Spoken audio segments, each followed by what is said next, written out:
Programa Alto Astral no 14. Entrevista.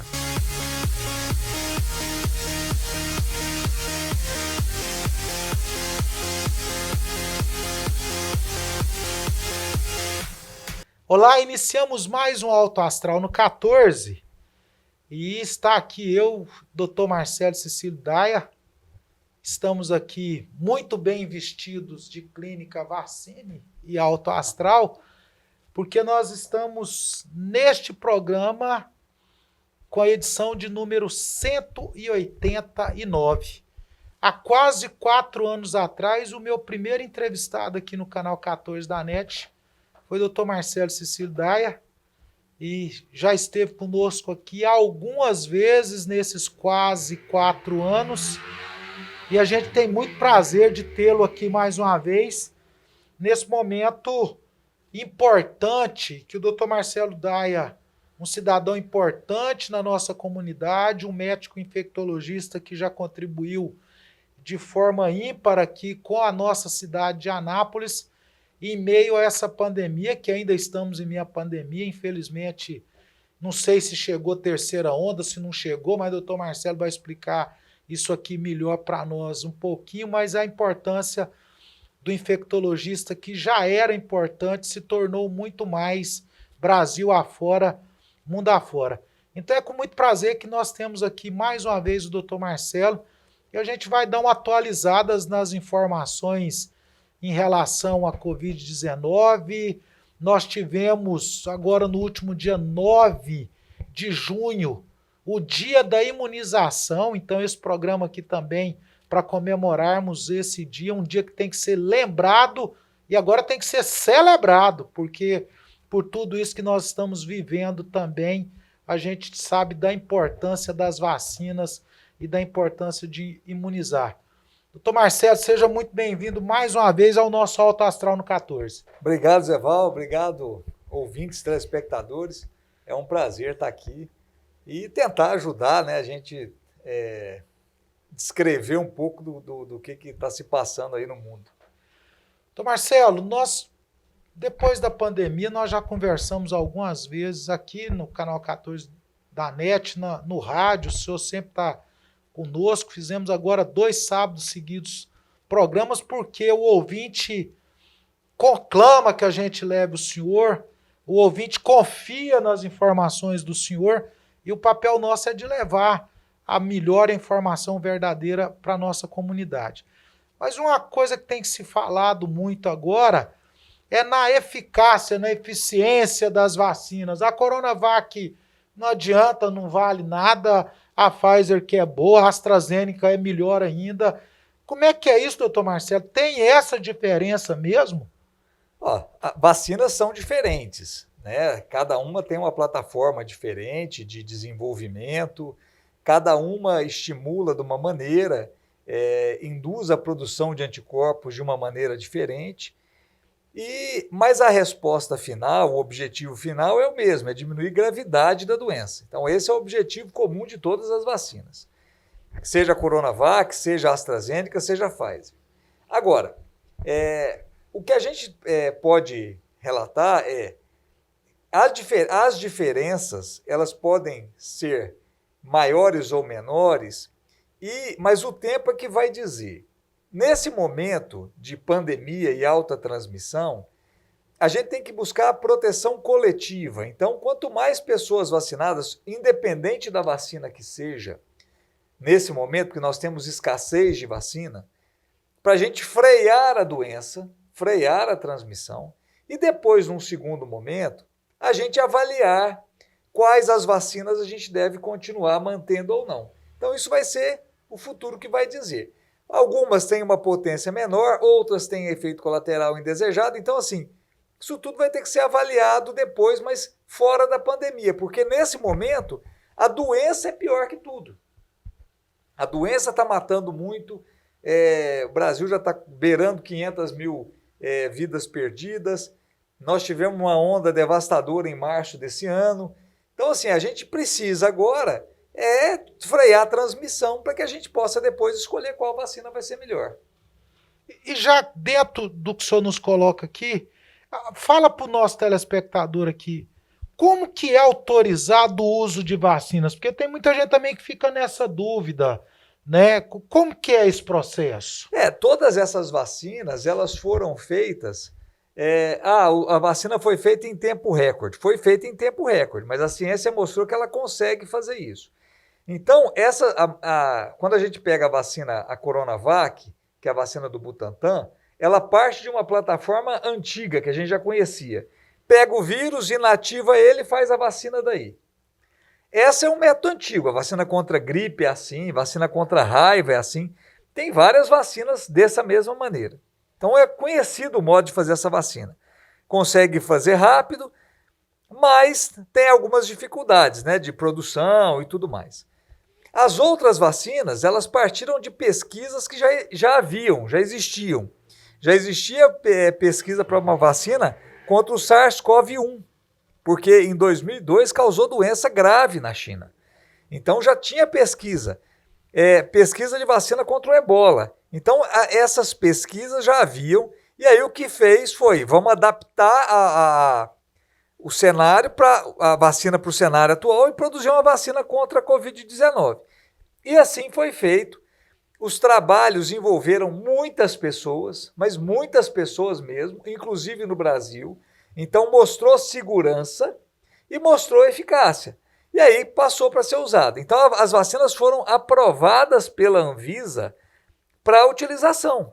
Então não são vacinas experimentais, são vacinas com aprovação.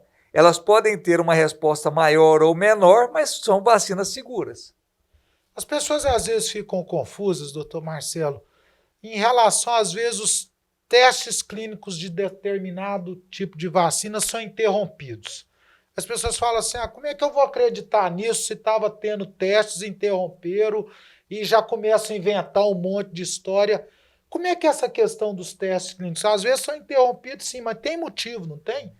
A gente tem, em pesquisa clínica, você tem reação adversa, que é uma reação relacionada diretamente com a vacina, com o produto, né? Não só vacina, com produto pesquisado.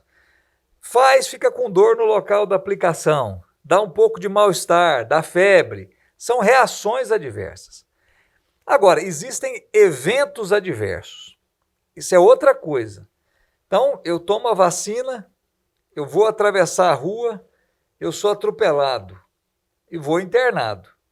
Faz parte do protocolo clínico de investigação buscar o prontuário para entender o que aconteceu. Eu fui atropelado porque o carro avançou o sinal?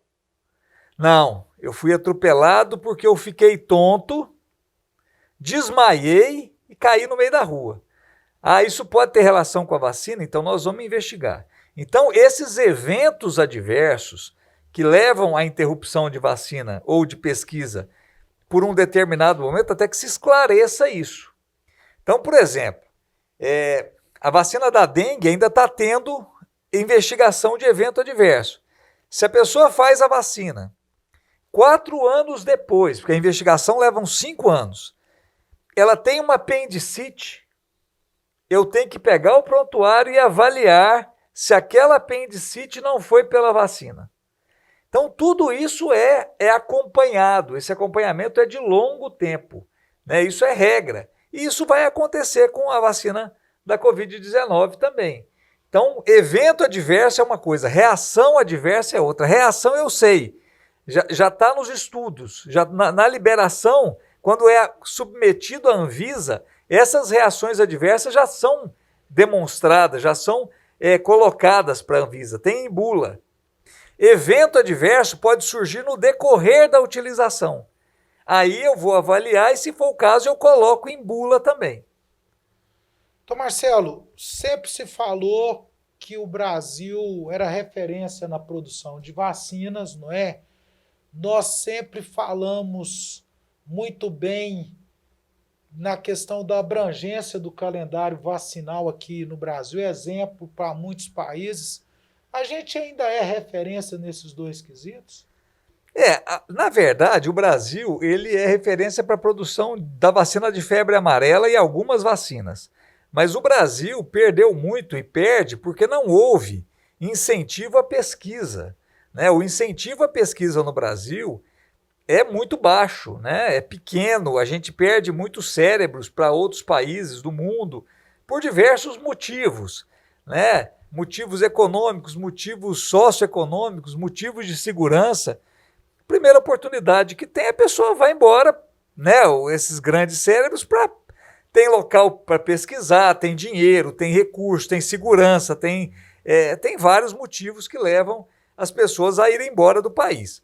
Então, falta no Brasil um incentivo à pesquisa. Isso não é de hoje, é do governo Bolsonaro? Não é do governo Bolsonaro, isso é antigo. O incentivo à pesquisa vem se diminuindo ao longo do tempo, né? Então, se a gente pegar reportagem de jornal de 30 anos atrás, nós vamos ver essa mesma coisa. O incentivo à pesquisa no Brasil é falho. E sempre foi. Só que agora, com essa velocidade de informação, a gente teria como ter incentivos e ter avanços tecnológicos para que a gente conseguisse sair dessa dependência. Então a gente consegue produzir a vacina ou invasar a vacina, mas nós não produzimos desde o início a vacina. Então a gente é um embalador. A vacina vem pronta, eu diluo e coloco no frasco. Isso não resolve o problema. Eu preciso ter tecnologia para a produção de vacina. E a gente precisa aproveitar essas oportunidades para começar a fazer isso. Vamos voltar à questão da Covid-19. Nesse momento agora, que nós estamos aqui gravando esse programa, já estamos ainda indo para meados do mês de junho. Quais as vacinas em relação à Covid-19 que estão sendo aplicadas hoje no Brasil? Hoje nós temos a Coronavac, que é uma vacina de vírus inativado, feita em 2 doses com intervalo de 28 dias. A vacina AstraZeneca, que utiliza a plataforma viral, feita em 2 doses, né, elas utilizam um vetor viral, feita em 2 doses com intervalo de 12 semanas. E a vacina da Pfizer, que é utilizada uma tecnologia de RNA mensageiro, também no Brasil feita com intervalo de 12 semanas de uma dose para outra. Chegando a vacina da Janssen, que é uma vacina de vetor viral, e a grande vantagem, uma única dose. Isso é bom, é uma única dose. E a vacina da Moderna, se chegar, vai chegar também, como a da Pfizer, 2 doses com intervalo de 12 semanas. Então, Marcelo, uma dúvida de muitos, se o senhor presenciou isso nas nossas entrevistas de rádio. As pessoas perguntam, se eu tomei a Coronavac, eu posso tomar uma outra? Isso é problema, misturar 2 vacinas, ou não é? Isso pode acontecer? Provavelmente não será problema, mas a gente não tem dado para dizer se pode ou não. Então, enquanto a gente não tem dado, a gente pede para não misturar. Isso acontece com todas as vacinas. Se a gente pegar a bula da vacina tríplice bacteriana, que é difteria, coqueluche e tétano, está escrito lá, preferencialmente utilizar a vacina do mesmo produtor. Na impossibilidade, usar a vacina do outro. Mas isso aí vai constar em toda a bula, né? Então a gente sempre pede para começar e terminar, porque é onde teve pesquisa. As pesquisas foram feitas dessa maneira, começando e terminando com o produtor.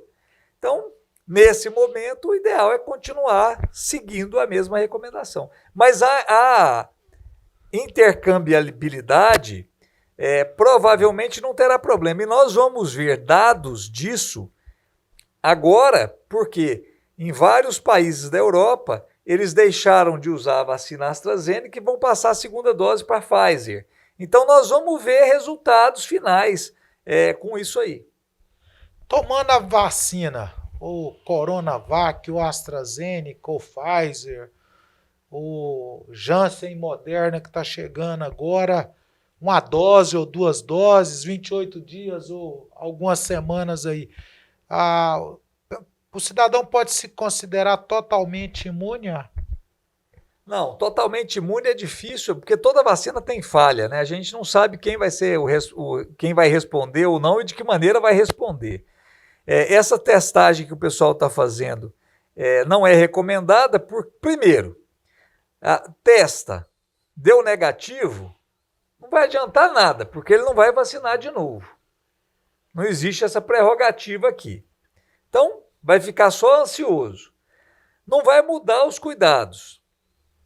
E outra, esses testes não garantem a eficiência da vacina, porque existem outros modos de eu medir a eficácia da vacina, que é não só a imunidade, eu preciso ver células B e células T. Então eu tenho outros tipos de avaliação de imunidade para garantir que uma vacina funcionou ou não. Por exemplo, a gente vê muito, isso em termos médicos, né? Às vezes a pessoa faz a vacina contra a doença pneumocócica e tem médico que vai dosar se produziu anticorpos. Não é recomendado, porque não é por aí. A resposta, a avaliação de imunidade é diferente. Isso é em laboratórios de pesquisa. Então, às vezes, gasta-se dinheiro com uma coisa que não tem resposta efetiva para a população. Nós estamos vendo aí as pessoas vacinando e tendo reações que toda vacina causa reação mesmo, não é? E o senhor sabe disso melhor do que todos nós. Mas tem gente que está dizendo, não, eu tomei a primeira dose e deu aí uma reação, dor de cabeça, dor no corpo, eu estou com medo de tomar a segunda dose e muitos aí não estão tomando, então eu queria fazer dois questionamentos para o senhor. O primeiro deles, em relação às reações que acontecem, que o senhor nos falasse um pouquinho e o que é totalmente anormal em relação à reação. E a segunda pergunta, é por que tanta gente não está voltando para tomar a segunda dose? A gente está aí acompanhando aí as reportagens, não é só no Brasil não é só em Anápolis não. Mundo afora tem um quantitativo alto de pessoas que não estão retornando para tomar a segunda dose. O produto ideal, né, a vacina ideal seria uma vacina oral, sem sabor, dose única, sem reação. Essa seria o produto ideal. Nós não temos esse produto ainda. Então, aí a gente avalia. Vacina com 2 doses é mais complicado. Então, a vantagem da vacina da Janssen é que uma dose só vai garantir proteção. Então, eu corro menos o risco da pessoa não ir vacinar. Evento adverso, toda vacina tem, né? Reação adversa. Toda vacina tem. Vacina antitetânica tem. São reações leves, na grande maioria das vezes, né? A minoria das pessoas tem reações adversas, que são reações que também não são graves, que pode durar 2, 3 dias a mais. Reações adversas graves são raras com todas as vacinas, com todas. E eu garanto, assim, quantas pessoas perderam a vida e que poderiam estar aqui se tivessem sido vacinadas. Então a gente tem que ver o outro lado também, né? Não utilizar a vacina, o mecanismo que nós temos de proteção, e não completar esse esquema, correndo o risco de óbito, né? Porque a doença é terrível, o medo da doença, a ansiedade, a angústia, o isolamento, envolve várias coisas, né? Isolamento da família, a pessoa fica internada, não pode receber visita, quando morre, é enterrada, sem nem ter nenhuma despedida. É uma coisa que mexe muito com a parte emocional, não só de quem morreu, mas com quem ficou, que vai ter uma memória, uma lembrança muito ruim, né? Muda totalmente os conceitos ou o que a gente tinha de cultura de despedida da pessoa que a gente gosta. Então isso tudo é complicado. Então a gente tem que avaliar isso aí. Qualquer reação da vacina é muito menor do que a doença. E são muito leves. O que a gente está vendo das pessoas reclamarem é 5, 10% das pessoas. A grande maioria, se a gente fizer uma enquete, A grande maioria não teve reação. Tanto é que se fala tanto em reação que as pessoas estão começando a ligar e perguntar e preocupar se realmente elas fizeram a vacina, porque não tiveram reação alguma. Então, né, tem esse outro lado aí também. É que era próximo questionamento que eu ia fazer para o senhor. Eu ouvi de algumas pessoas dizendo assim, eu não tive reação nenhuma, então a vacina em mim não funcionou. Não, minha mãe falou isso para mim, falou assim, eu tô com medo agora porque eu não senti nada, será que eu vacinei? Então, assim, e se você pegar, a maioria não teve, eu não tive nada, não tive nenhuma reação. Então, assim, a maioria das pessoas não tem reação. Agora, existe também um outro dado. Quanto mais velho, não que eu seja tão velho assim, menos reação. Quanto mais novo, mais reação. Isso a gente vai ver. Também foi dado de pesquisa. E quanto tempo que dura essa imunidade da Covid-19? Já sabe isso? A gente não tem esse dado ainda porque são dados recentes, né? Nós temos aí 1 ano e pouco de vacinação. A vacina começou a ser utilizada em pesquisa, foi autorizada a pesquisa início de maio e utilização em trabalhos em agosto. Então nós não temos nem 1 ano ainda de pessoas vacinadas, completamente vacinadas e em segmento. Então a gente precisa de mais tempo para dizer isso.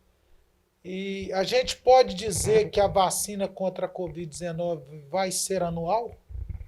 Também acho que ainda é precoce para isso, né? Vai depender de como vai se desenhar aí essa epidemia e como vão responder as vacinas. Talvez precisemos de mais algumas doses, com vacinas melhores, né? Vacinas aprimoradas. Pode ser que o reforço não precisa ser anual. Então, por exemplo, meningite, é a cada 5 anos. Tétano é a cada 10 anos. Pode ser que seja com um intervalo maior. Pode ser que dependa do estado da pessoa. Então, vai depender de algumas coisas ainda. Explica para o telespectador do canal 14 da NET, aqueles que nos acompanham pelo YouTube também, o que é essa imunização de grupo, de rebanho? E agora as pessoas estão falando muito nisso porque a gente já teve exemplo, eu estou recordando de uma cidade do interior de São Paulo, né? Que vacinou mais de 70%. 95%. 95%. Serrana. Como é que é isso, doutor Marcelo? Essas nomenclaturas também são nomenclaturas que variam, né? Eu vi um professor falando uma vez, dando a definição que eu acho que é a definição mais correta.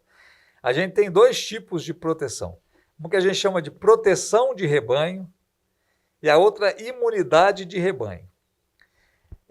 Porque as vacinas são diferentes e a gente tem mecanismos diferentes. Então, a vacina que a gente mais usou esse termo foi a vacina da paralisia infantil, a Sabin. Em 1950, o mundo inteiro vivia uma epidemia de poliomielite, né? Óbitos, o presidente dos Estados Unidos teve paralisia infantil, depois de adulto, ficou sequelado, né? Se não me engano, foi o Roosevelt. E começou uma pesquisa grande de vacina. A vacina que tinha era uma vacina injetável, que era a vacina desenvolvida por Salk, e existia uma pesquisa com a vacina oral do Sabin. E o Sabin desenvolveu essa vacina, uma vacina oral de vírus vivo atenuado. Então, era um risco. Na Rússia, né, era a União Soviética já. Na União Soviética, existia também um surto de paralisia infantil e 2 pesquisadores russos foram até os Estados Unidos para conhecer a vacina do Sabin, levaram uma amostra dessa vacina, isso tudo oficialmente, para a União Soviética, testaram a vacina nos seus netos, viram que não tinha problema e num surto que aconteceu lá, eles utilizaram a vacina com sucesso. E aí Sabin foi até lá e a partir de 1962 a vacina foi utilizada mundialmente. Eu estou falando tudo isso para dizer o seguinte, a vacina Sabin, quando eu tomo uma vacina de vírus vivo, atenuado, ele está mais enfraquecido, mas ele está vivo. Eu elimino esse vírus no ambiente e eu imunizo outras pessoas indiretamente. Então, quando a criança toma a vacina Sabin, ela vacina o restante das pessoas. Então, por isso que a gente fala imunidade de rebanho. Quanto mais pessoas vacinadas, eu troco o vírus selvagem pelo vírus vacinal. Isso já tem demonstrado. Esgoto na França, pesquisa, onde eles acham o vírus da paralisia infantil, o vírus vacinal da paralisia infantil. Então, isso é dado, é imunidade de rebanho. Outras vacinas, eu não elimino no meio. Vacina do sarampo. Quando eu protejo uma grande quantidade de pessoas, o vírus tem dificuldade de circular. Isso chama proteção de rebanho. Porque eu não estou imunizando indiretamente, eu estou protegendo. Então, imunidade de rebanho e proteção de rebanho teria essa diferença. Mas é isso. É através da vacinação de uma grande parte da população, eu proteger as que não foram imunizadas adequadamente de uma maneira indireta. Nós estamos indo já quase para o final da campanha de vacinação anual aí da gripe, não é isso? E durante esse último mês, esses últimos dias aí, a gente viu também muitas pessoas falarem assim: eu tô com muito medo de vacinar a vacina contra a gripe aí, porque eu vacinei a Covid-19 e eu tenho medo de ter algum problema. Como é que é isso, doutor Marcelo? Existe isso? Não existe problema algum, desde que tenha o intervalo. Na verdade, o intervalo é segurança também, porque a gente quer que a vacina da Covid tenha potência máxima. Mas também, se fosse feita na sequência, eu acredito que não teria problema algum pela plataforma das vacinas. Mas são 14 dias, não tem reação alguma. O que acontece muitas vezes é uma acomodação, né? As pessoas, pelo fato de saberem que existe uma vacina disponível, deixam para depois. Quando existe a falta do produto, o medo faz com que eles busquem desesperadamente a vacina. 2018, a procura pela vacina de gripe foi caótica, deu briga. E depois ficou sobrando vacina. Esse ano, infelizmente, acaba sendo assim também. Mas é muito importante que as pessoas se vacinem, né? Não deixem para a última hora. Então, exemplo clássico que eu pego no meu consultório. Existe uma vacina contra o herpes zoster. Herpes zoster é o cobreiro, aquelas lesões que dão na pele, uma parte só. Dói muito, incomoda, é muito comum nos idosos. A vacina pode ser feita a partir de 50 anos de idade. Eu pego um monte de paciente com herpes zoster que vai na clínica: doutor, eu quero vacinar. Não adianta mais. A vacina é para prevenir a doença, não é para tratar a doença. E assim é com todas. E aí, às vezes, está lá o senhor com um acompanhante, eu falo: você não pode, mas você pode. Eu não tenho, eu não vou ter.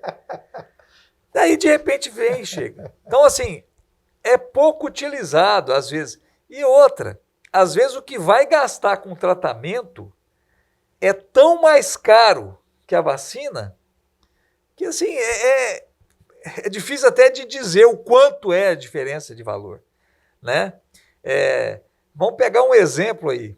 Uma dose de tocilizumab, que é um medicamento que está todo mundo buscando, foi vendida até a 20, 30 mil reais. Verdade. Uma dose da vacina não custa $10. Então, assim, isso, são essas coisas, né? A pessoa às vezes não consegue, não vou fazer porque eu não vou adoecer. Quando adoece, vai gastar tanto, que é tão mais caro que o que seria o valor da vacina, que às vezes é até inacreditável. Só de curiosidade, já que o senhor citou, e a vacina aí contra a herpes zoster, a gente encontra ela só na rede privada, né? Só na rede privada, é uma vacina em dose única, vacina do laboratório Merck. Nós estamos esperando uma vacina do laboratório GSK, que vai ter uma eficácia muito maior, mas ela ainda não chegou no Brasil, né? Ela já tem nos Estados Unidos, já tem um tempo, mas ainda não veio para o Brasil, que é muito melhor. Mas a vacina da Zoster, do GSK, da MSD, da Merck, que é a que nós temos, protege contra a doença e principalmente contra a dor, contra a neurite do zoster, de maneira muito importante. Então, assim, vale a pena utilizar. Quem já teve herpes zoster sabe o que eu estou falando, da dificuldade, da dor, do desconforto que é a doença. Então, Marcelo, CPI agora, essa confusão aí, a pergunta se tiver chegado um volume maior de vacinas aqui o ano passado, a situação seria diferente? Eu fui até citado na CPI, pelaquela notícia do abrigo dos velhos. Mas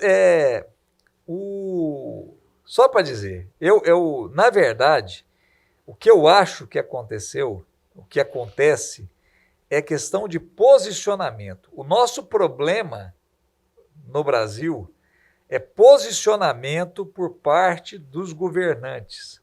Posicionamento claro em relação a um produto ou a doença.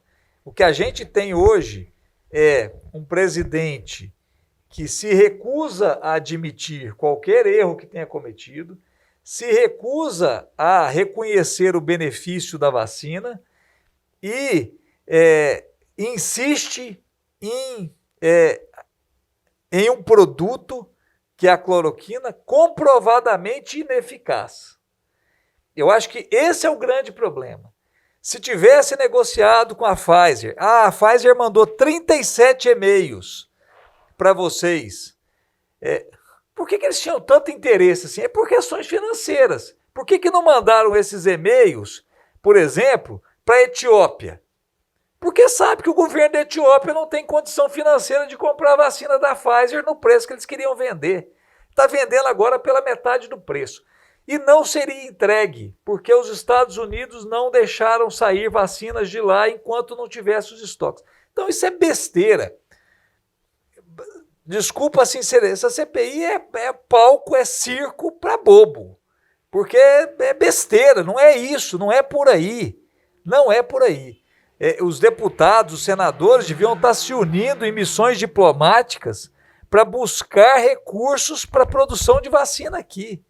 E não ficar lá gastando o nosso dinheiro, porque uma outra coisa, né? Vamos fazer uma CPI de quanto a Câmara e o Senado abdicou de benefícios fiscais ou de valores em prol da população.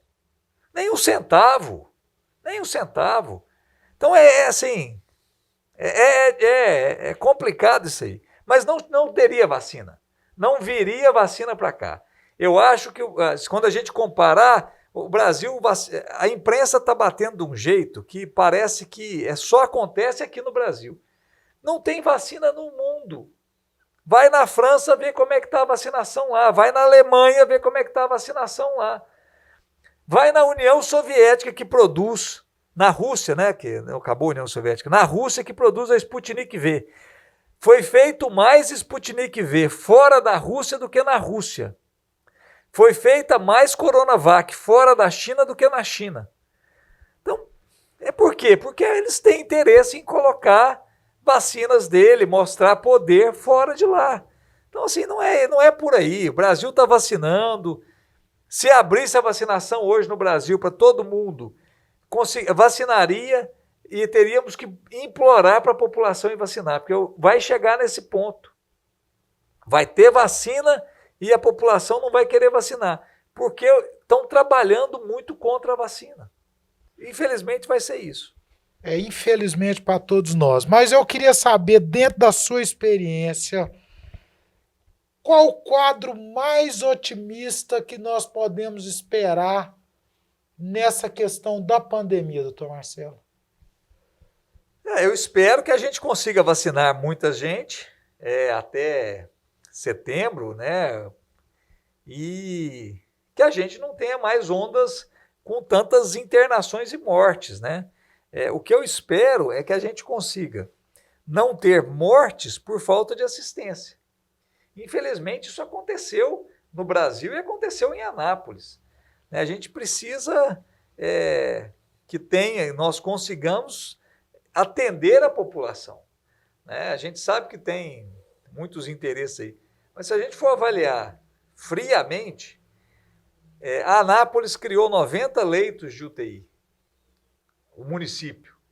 O município não tinha nenhum leito de UTI público, não é de hospital de Santa Casa, evangélico, não. Quantos leitos de UTI nós tínhamos no hospital municipal? De UTI, não estou falando de retaguarda. UTI. Tínhamos, né? Nenhum. Né? Então, se esses leitos permanecerem, que precisa, não para a Covid, mas permanecer depois, vai ser um grande avanço, né? A gente não tinha, o pública não tinha nada. Então, a gente precisa avançar, continuar avançando, né? Eu espero que, pelo fato de já ter se vacinado uma grande quantidade de idosos, de pessoas com comorbidades, que comece a ter menos internação e menos mortalidade. A gente está vendo ainda acontecer muito caso, a transmissão tem aumentado, tem tido óbitos, mas até certo ponto a gravidade tem diminuído, sim. A gente tem visto isso. Nós vamos ver ainda internações, vai ser para sempre agora, né? Mas espero que seja mais brando. É isso. Então, assim a gente vai encerrando mais um bate-papo aqui com o Dr. Marcelo, nesse momento importante que nós temos que falar, e falar da forma que ele fala mesmo, não deixando nada nebuloso na conversa, não é? A coisa bem franca, bem aberta. E eu queria agradecer mais uma vez imensamente o senhor por estar conosco aqui no canal 14 da NET. O senhor esteve conosco agora algumas vezes no rádio também, está conosco nas redes sociais, mas sempre com essa proposta nossa de estar trazendo a informação para a nossa comunidade, que é extremamente importante. Muito obrigado, doutor Marcelo. Eu que agradeço, é um prazer falar com vocês. E, assim, às vezes até eu peço desculpa pela franqueza, mas eu acho que tem que falar mesmo que precisa ser mostrado, né? Não é esconder, não, tampar o sol com a peneira. Verdade. Para você que nos acompanha, mais uma vez, muito obrigado. E graças à Vacine e todos os nossos apoiadores, a gente pôde trazer agora a edição de número 189 e estamos indo firmes para a edição de número 200, viu? Sempre em alto astral.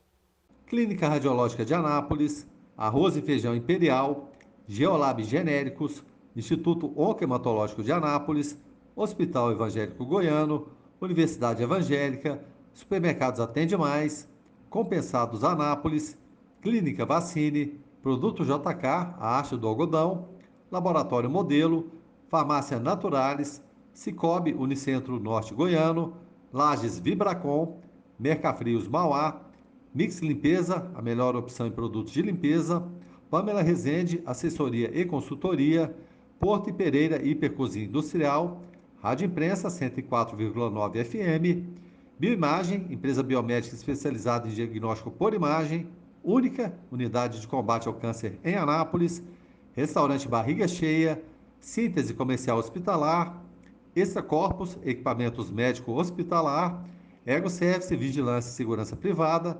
Meglif Uniformes, Pérola Distribuição, Crédito, Contabilidade, Perícia e Auditoria, Centro Automotivo de Reparos Lacar, Laveste Lavanderia Hospitalar, Arroz Frito e Restaurante do Macarrão, Sebron, Medicina Oncológica, Fiberlink, Internet Fibra Ótica, Doutora Cristiane Santos, Endodontia, Cirurgia Parodontítica e Traumatismo Dentário, Resgate, Remoção Hospitalar, ligue 0800 591 8750, Panificadora Avenida, Mamãe e Bebê Kids, Varejão das Fábricas e Clínica Alto Astral.